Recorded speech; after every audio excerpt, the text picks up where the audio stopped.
Halo teman-teman, pengen tahu kerajaan yang tidak ada wujud dan bentuk fisiknya, tetapi nyata dan faktual? Pengen tahu? Kalau pengen tahu, kita simak video berikut ini tentang bagaimana Yesus mewartakan kerajaan Allah, dan itu nyata. Capcus. Halo, selamat pagi, selamat siang, selamat sore, selamat apa saja teman-teman semua. Hari ini kita membahas Yesus mewartakan kerajaan Allah, tapi part 1. Kenapa? Karena kalau jadi satu, videonya panjang dan maka ini saya pisah. Oke, kita mulai. Yesus mewartakan kerajaan Allah. Bahasannya apa saja? Kita lihat. Satu, sejarah konsep kerajaan Allah. Bagaimana konsep kerajaan Allah sejak awal mula. Kemudian 2, tentang konsep kerajaan Allah itu sendiri. Jadi yang pertama tentang sejarah, yang kedua tentang konsep kerajaan Allahnya. Yang ketiga, bagaimana masyarakat Yahudi memahami kerajaan Allah. Dan yang keempat, kerajaan Allah adalah pokok pewartaan Yesus Kristus. Mari kita mulai. Kita lihat timelinenya, kira-kira demikian, bahwa dalam perjanjian lama itu sudah berkembang mengenai konsep kerajaan Allah.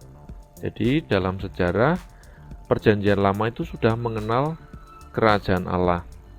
Bahkan dalam perjanjian lama Allah yang disebut Yahweh atau yang dipanggil Yahweh itu sama dengan raja atau dipanggil raja atau disebut raja.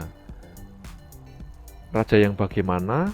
Raja yang kuat, raja yang berkuasa, raja yang berdaulat, lalu memiliki kekuatan, kekuasaan, dan kedaulatan Allah itu misalnya dialami oleh bangsa Israel dalam peristiwa misalnya penyeberangan Laut Merah. Itu kan menggambarkan Allah memiliki kekuatan, memiliki kekuasaan, dan memiliki kedaulatan. Gambarannya demikian. Lalu juga disebut raja yang adil dalam Mazmur. Juga dalam Mazmur itu Allah Yahweh disebut raja yang mulia. Kemudian juga disebut raja yang melindungi orang miskin. Maka konsep raja, kerajaan, Allah adalah raja, atau kerajaan Allah itu memang sudah berkembang sejak perjanjian lama, itu sejarahnya. Tidak mungkin kan kalau ada raja tanpa kerajaan, maka disinilah konsep kerajaan Allah. Perjanjian lama, orang-orang perjanjian lama juga memahami Allah Yahweh sebagai raja yang berkuasa atas seluruh bumi. Berkuasa untuk selama-lamanya. Keduanya bisa ditemukan dalam kitab Mazmur. Silakan dilihat sendiri. Nah, dalam kalangan atau mazhab Yudaisme, kalangan Yahudi pada waktu itu memahami kerajaan Allah itu K.A. itu maksudnya kerajaan Allah, biar ngirit tempat. Memahami kerajaan Allah itu sebagai atau secara atau bersifat, terserah mau memahaminya bagaimana. Maka kerajaan Allah dalam mazhab Yudaisme kalangan Yahudi itu bersifat politis atau secara politis, juga dipahami secara religius, juga dipahami secara apokalips. Apokalips itu artinya apa ya?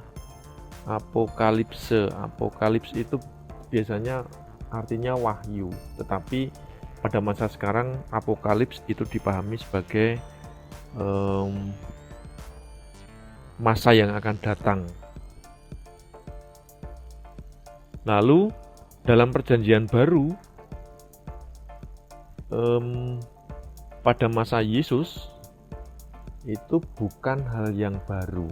Jadi konsep kerajaan Allah itu bukan sesuatu yang baru pada masa Yesus. Maka ditulis di situ, maka kerajaan Allah pada zaman Yesus bukan sesuatu hal yang baru. Mengapa? Karena sudah berkembang sejak perjanjian lama. Ya.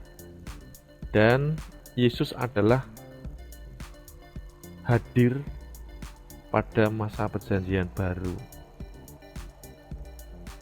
Ketika Yesus mewartakan kerajaan Allah yang konsepnya sudah berkembang sejak perjanjian lama, gereja melalui para rasul tinggal melanjutkan konsep kerajaan Allah yang diwartakan Yesus hingga sekarang.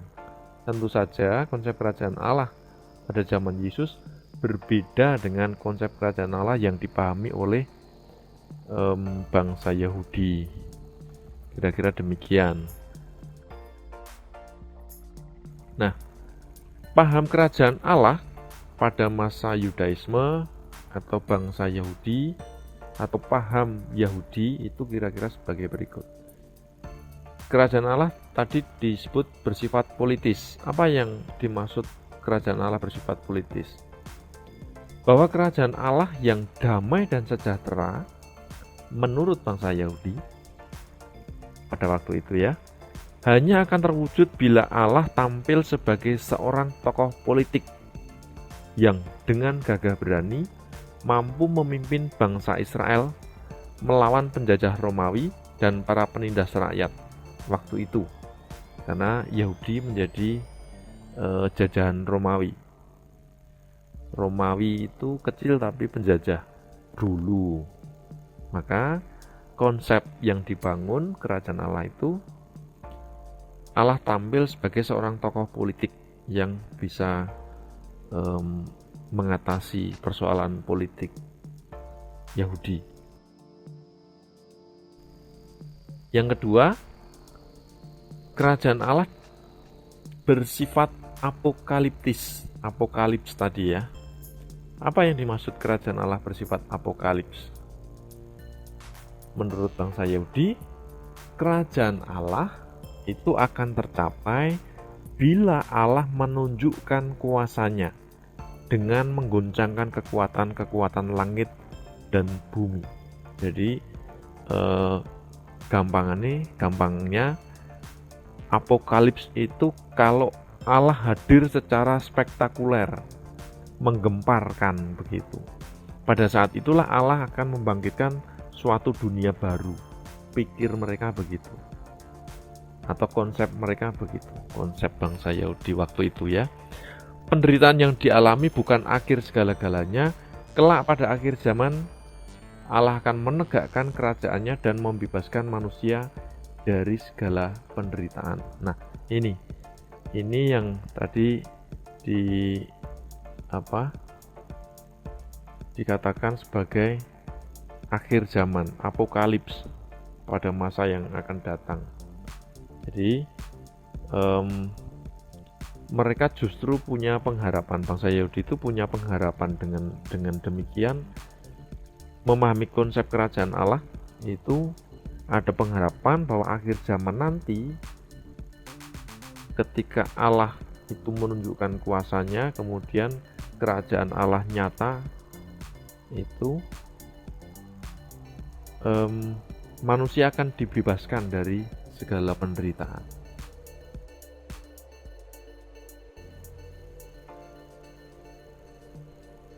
Paham kerajaan Allah yang bersifat yuridis religius. Menurut bangsa Yahudi, Allah sekarang sudah meraja secara hukum. Cirinya apa? Kita lihat. Pada akhir zaman, Allah menyatakan kekuasaannya sebagai Raja semesta alam dengan menghakimi seluruh bangsa. Nah, kenapa tadi dikatakan yang pertama Allah sudah meraja secara hukum? Karena bangsa Yahudi punya hukum Taurat, Torah, hukum Taurat yang ditulis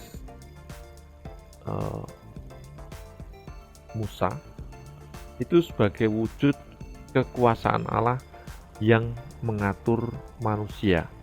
Maka Allah dipahami sudah meraja tapi secara hukum, yuridis. Yuridis itu hukum, yuris, religi. Lanjut bagian C. Maka orang Yahudi sekarang taat kepada hukum Taurat. Yang sudah taat pada hukum Taurat itu sudah menjadi warga kerajaan Allah. Begitu konsepnya. Karena Allah meraja secara hukum. Tetapi jika tidak taat maksudnya, tidak melakukan apa yang dituntut dalam hukum Taurat, mereka akan mendapat bagian mereka tidak akan mendapat bagian. Maaf. Jadi kalau tidak melakukan tuntutan hukum Taurat, mereka tidak akan mendapat bagian dalam kerajaan Allah. Jadi Mesias itu sebagai tokoh agama yang mampu menegakkan hukum Taurat. Inilah paham kerajaan Allah yang diyakini para tokoh agama Yahudi, yakni para imam dan ahli Taurat. Bagaimana pandangan Yesus sendiri tentang kerajaan Allah? Baik, tidak usah tergesa-gesa. Bagian ini akan kita lihat di part 2. Untuk kali ini kita cukupkan sampai di sini dulu. Dan yang bagian pandangan Yesus tentang kerajaan Allah silahkan disimak di video part 2. Baik, kita cukupkan part 1 dari video ini, dan supaya tidak panjang dan lebar, maka silahkan simak videonya yang part 2.